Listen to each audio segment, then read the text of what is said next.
Всем привет! Сегодня у нас очередная история, связанная с неудачной попыткой угона. У нас в гостях Дмитрий. Дмитрий, владелец вот этого роскошного Lexus LX 570. Дим, расскажи, пожалуйста, вот как все происходило в деталях и подробностях. Значит, я замечательно спал, видел хороший сон. Просыпаюсь, смотрю на приложение, какие-то звонки были, что-то там оно пищало. А там у меня уже запуск двигателя, двери открыты, зажигание включено, ну, в общем, полный набор.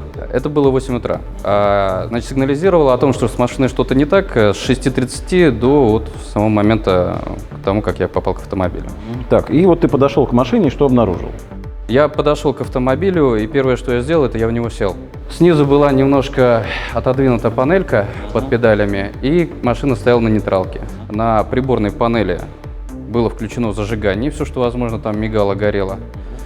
Я понял, что с автомобилем что-то не так.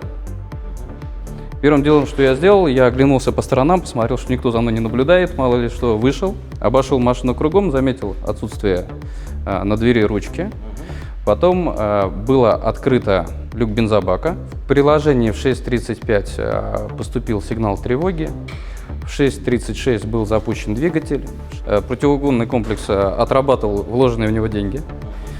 Попытка была, по крайней мере, но ввиду того, что у меня телефон был отключен, я об этом не знал. Я там дальше стал смотреть телефон и обнаружил, что мне, оказывается, звонили из УВД. И звонил случайно прохожий, который заметил, как автомобиль пытаются вскрыть.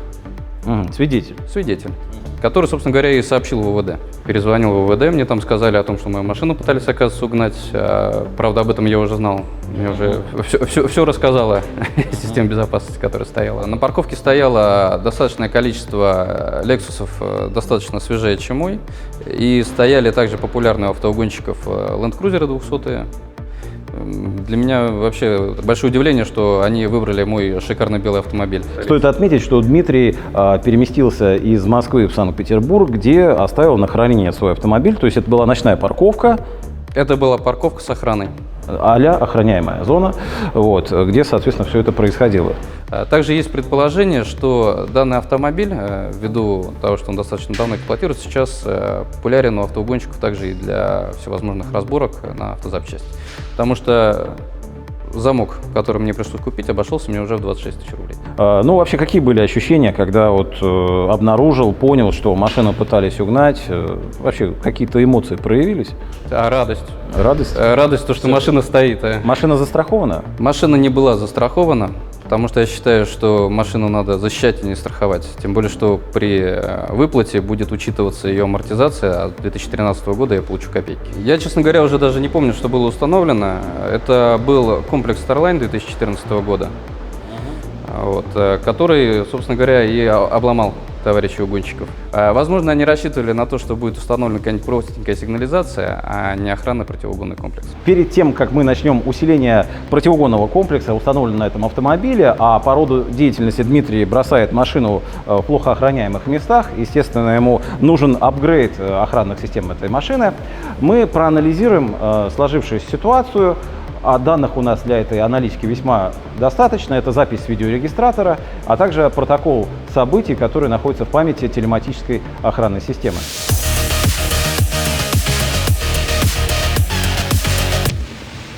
Причина открытого лючка бензобака очень простая. Здесь перепутаны тросики на ручках открывания капота и лючка бензобака. Поэтому злоумышленники при попытке добраться под капотное пространство дернули не за ту ручку, поэтому, в общем-то, Дмитрий обнаружил открытый лючок бензобака. Как видим, отсутствует штатный звуковой сигнал. С причиной мы попробуем разобраться.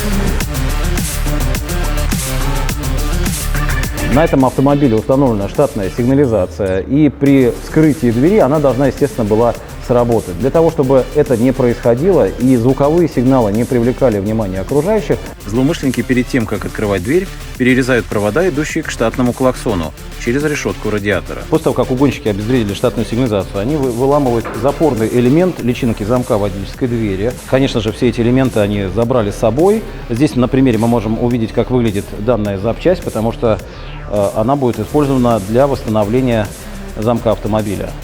Судя по наличию механического повреждения ручки двери, вскрытие здесь производилось вандальным методом, без применения ретранслятора. Сейчас при помощи подключения диагностического оборудования к штатной цифровой шине мы попробуем прочитать количество ключей, прописанных в штатный модуль сертификации. Жень, какие у нас там показания? Ну, все 3 ключа владельца на месте. Согласно диагностике, они все обучены и числится их 3. То есть методика прописывания дополнительного ключа через диагностику здесь не применялась? Скорее всего, использовался аварийный метод запуска двигателя.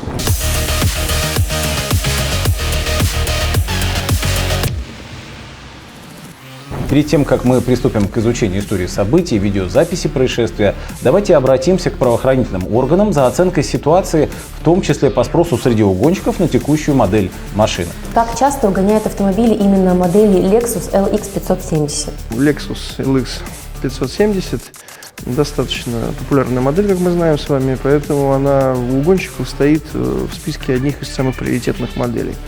Ну, как свидетельствует статистика, то в России угоняют каждый первый из 250 автомобилей этой марки в год. А почему хотели угнать именно эту машину? Ведь она 2013 года, совсем не новая, а рядом стояли автомобили той же модели, только новее. Ну, вы понимаете, во-первых, существует заказ на определенные модели автомобилей престижных марок. Стареют эти автомобили очень медленно, пользуются все равно популярностью, несмотря на свой достаточно почтенный возраст, особенно в некоторых регионах. Долго эксплуатируются, и, соответственно, существует спрос на автозапчасти к этим моделям. А с учетом цен на автозапчасти автомобилей данного класса на рынке, то, естественно, все больше и больше покупателей обращаются к запчастям секонд-хенд. Поэтому автомобили данного класса угоняются в том числе ради их разборки и продажи на запчасти, либо ради документов. А куда уходит после угона такая машина? Сложно, по-прежнему лидирует Закавказье и Северный Кавказ для таких моделей престижных марок и Республики Средней Азии, и граничащие с нами. Ну и уходит, опять я уже говорил, на запчасти. С вами была Марина Марсо. Специально для угона нет. Обычно на этих «Лексусах» установлен неактивный спутник, и угонщики явно не ожидали присутствия дополнительной сигнализации. Светодиод от нее был выведен в левый патрубок вентиляции и заметен только изнутри салона автомобиля. Поэтому, перекусив провода клаксона, угонщики надеялись вывести из строя единственный звуковой источник заводской охранной системы. После перерезания проводов через решетку радиатора был выломан элемент ручки замка водительской двери, а на данном автомобиле это сделать не составляет труда, после чего была открыта дверь. И вот здесь включается сирена от дополнительно установленной сигнализации. По протоколу событий мы видим старт этой тревоги в 6:35 утра. Помимо сирены происходит тревожный звонок владельцу и подача питания от сигнализации на видеорегистратор, который установлен на лобовом стекле. Однако запись включается не сразу, потому что какое-то время требуется на его активацию. Поэтому часть разговоров угонщиков мы не слышим и можем лишь предположить ход событий. После проникновения в салон злоумышленники пытаются завести двигатель. Судя по тому, что никаких повреждений в салоне нет, разборка явно не производилась, ведь все панели на местах, то версии событий складывается всего 2. Это подготовленный угон или эмуляция родного ключа. Предполагаем, что вряд ли имел место быть подготовленный угон, так как машина приехала из другого города в Санкт-Петербург и не посещала никаких сервисов в этом регионе. Помимо этого, подготовленный угон не предполагал бы слом замка, а также незнание о присутствии дополнительной системы. Судя по слегка рассинхронизированному таймингу видеорегистратора, примерно 30 секунд происходившего в салоне мы не увидели. Однако, судя по протоколу событий, на включение зажигания у угонщиков ушло примерно 30-40 секунд. Именно столько требуется при использовании эмулятора для аварийного запуска. Ранее мы демонстрировали подобную методику, напомним, как это происходит. Далеко не все потребители знают, что производитель предусмотрел так называемый черный ход, или backdoor, для аварийного запуска двигателя на случай утери ключа. После подключения к диагностическому разъему угонщик выбирает в списке специализированной программы нужную марку модель, запускает процесс инициализации. Теперь он может управлять запуском двигателя при помощи эмулятора штатного ключа. После валидации отключается штатная сигнализация и мобилайзер, и двигатель заводится при нажатии кнопки «Старт-стоп». В текущем случае на страже данного автомобиля были 2 электронные блокировки двигателя, которые, естественно, не дали ему запуститься.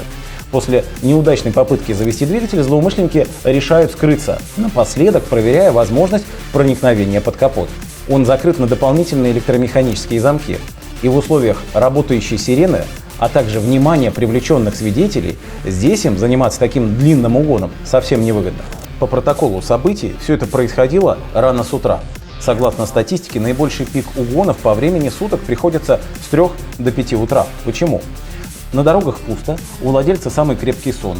Ну и весьма важное обстоятельство – это пересменки экипажей ДПС. В текущей истории время 6:30, и, как видим, здесь все довольно оживленно. Хороший поток машин и случайных свидетелей, один из которых как раз и вызвал полицию. Далее очень интересный момент. Угонщики садятся в весьма приличный автомобиль Porsche Macan и уезжают, оставляя Lexus на месте стоянки с включенным зажиганием и работающей магнитолой, звук которой слышен на записи регистратора. В итоге угон не состоялся благодаря дополнительно установленной охранной системе и отсутствию достаточного времени для деактивации этой противоугонки.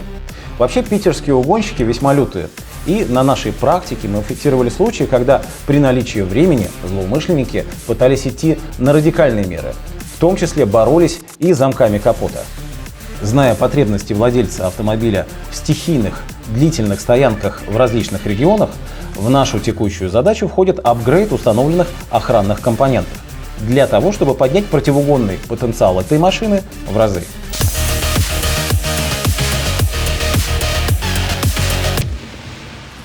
Теперь перейдем к оснащению этого автомобиля дополнительным охранным оборудованием для того, чтобы автовладелец мог ее оставлять на плохо охраняемых парковках, даже в неблагополучных районах, на неограниченное количество времени. Итак, с чего мы начнем инсталляцию на этот автомобиль, как будем усиливать? Начнем с установки дверных блокираторов. Так, давай для начала объясним нашим зрителям, что же это даст. Главная особенность дверных блокираторов – то, что угонщик, сталкиваясь с ними, бросает данный автомобиль, не теряя время, и уходит к другому. Объясни, пожалуйста, почему, то есть причины. Во-первых, чтобы попасть в автомобиль, придется разбить или выдавливать стекло. И при необходимости не особо удобно вылезать из автомобиля. Во-вторых, при закрытых дверях демонтировать центральную консоль, снять торпеду, найти сигнализацию, деактивировать блокировки на данном автомобиле крайне неудобно.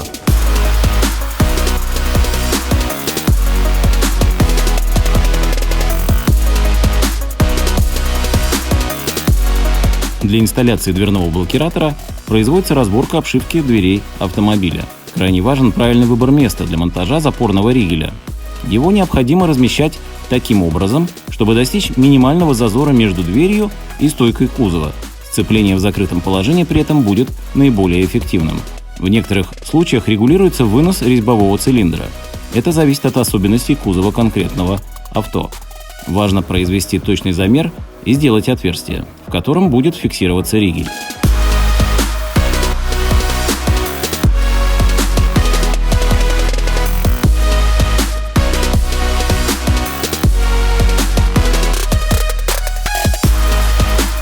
Стойка имеет двойную стенку, и после сверления в нее устанавливается затяжная заклепка при помощи специнструмента.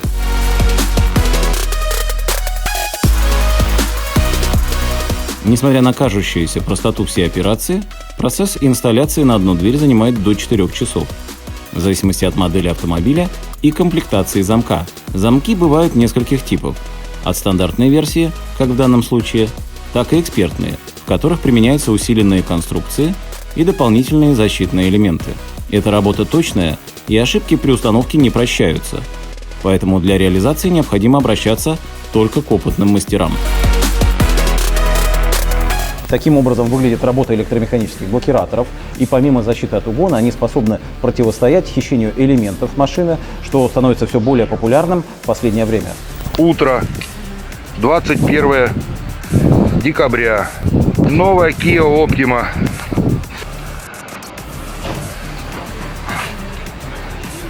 Теперь приступим к апгрейду дополнительной охранной системы. Для этого нам нужно частично разобрать салон автомобиля.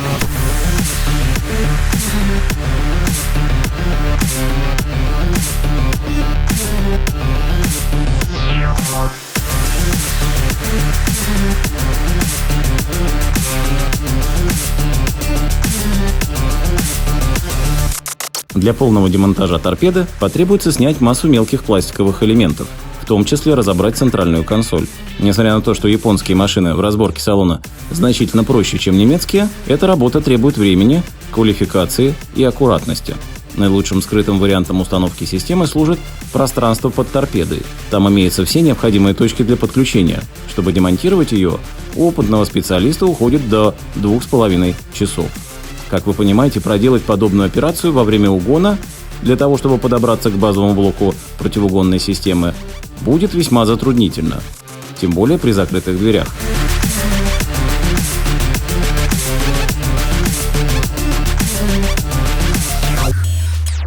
Инсталляция электронных систем производится с укладкой проводов по штатным жгутам, чем обеспечивается еще большая скрытность монтажа. Современная охранная система способна на цифровом уровне решать ряд важных задач для охраны автомобиля уже без применения вспомогательных модулей. К примеру, после набора пин-кода с внешней кнопки двери обеспечивать аварийное открывание блокираторов дверей или осуществлять разрешение работы штатного пульта только в момент присутствия метки, что обеспечивает защиту от угона при помощи ретрансляции.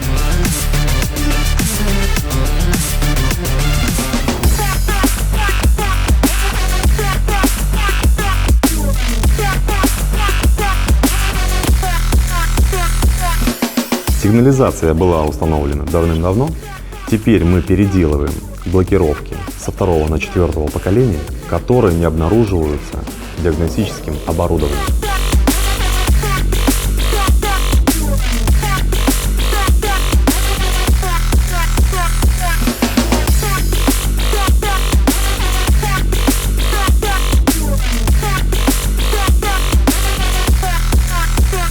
Ген, что мы делаем с заводской противоугонной системой на этом автомобиле? Как-то усиливаем или защищаем? Способов обхода штатной системы охраны около 6. Начиная с копирования, клонирования ключа и заканчивая подключением к цифровой шине КАН. Цифровая шина КАН. Как видим, она проходит практически по всему кузову. Начиная с моторного отсека, проходит в пространстве под торпедой, объединяя массу модулей, идет в заднюю часть кузова по правому борту, проходит в пространстве за обшивкой потолка, под сиденьями, в дверях, а также по левому борту. В Lexus эта шина бывает 3 типов и объединяется через специальные шлюзы в центральном блоке управления. Через любую точку этой шины возможно воздействие на штатную охранную систему автомобиля. Полностью защищать все дыры экономически нецелесообразно, поэтому мы закрыли основные уязвимости. Мы сделали подпор штатки для защиты от ретрансляции и блокировку ОБД разъема для защиты от эмуляции.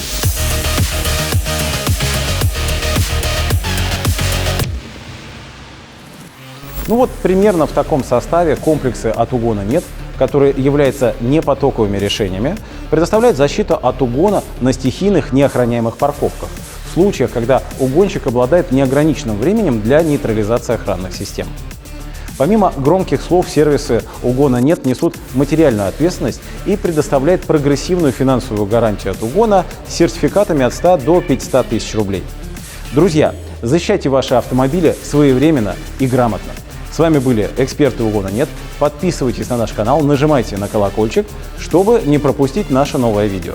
И оставайтесь в безопасности. Пока.